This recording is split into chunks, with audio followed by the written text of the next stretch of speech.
Hi guys, my name is Julia. I'm the mother of two young kids. I have a 3-year-old boy and a 1-year-old girl. I work in tech as a product manager, and I'm from New York, and I'm currently living outside of Boston, working remotely. I think the thing that has surprised me most is that both of my kids have blue eyes. I guess it's not totally out of the realm of possibility because my mother has blue eyes, but that was actually very surprising. Overall, just kind of admitting that I do have kids, and like kind of not stop pretending that I don't have kids. Like when I went back to work, I think I was the first mother to go on leave at my company. Mm, um, there was no discussion about what it would be like coming back to work, etc. And so I wanted to show that I could do it. And because of that, I sort of act like, I'm just like everybody else.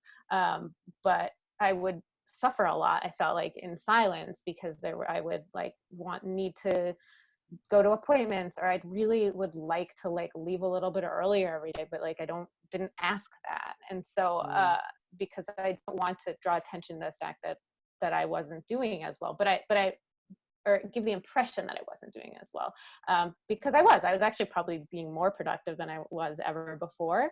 But I think just that the trying to be an advocate for myself, and let my managers know that this is like who I am now. This is part of me.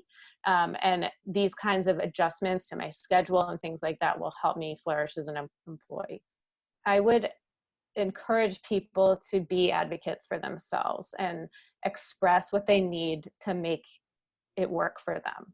mm, If that is coming in a little late, or leaving a little bit early, or working from home one day a week if they're not able, if like currently they're not able to do that. Because I can see situations where women will just, parents, especially women, will remove themselves from the workforce because it's too much. But in reality, if we ask, if more people ask, bring up these issues, they might be able, the companies might be able to offer these adjustments to their schedule that could really make it work better for them. Definitely the decisions, like giving decisions to especially the toddler.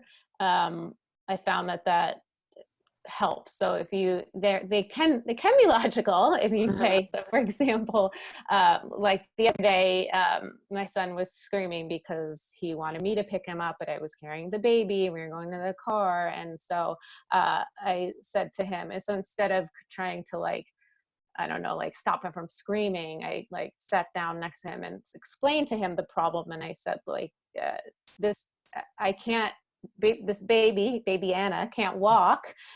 So how can we all get to the car if she can't walk? And he said, well, maybe. And so I was like, what do you want to do? And he said, well, maybe you can carry her to the car and then you can come back and get me. And then everything was fine. Yeah. And so that really was a nice moment, because I diffused the situation and I gave him power to make a decision that works. Mostly like making a lot of pasta, like I think it's mostly related to like food stuff. My mom was just visiting the other day, and I was asking her how many PBJs she's made in her life. She must have made so many. There are four of us. We ate PBJs all the time. And so sometimes when I'm making like PBJs for lunch and stuff, I'm like, oh my God, I am my mom also.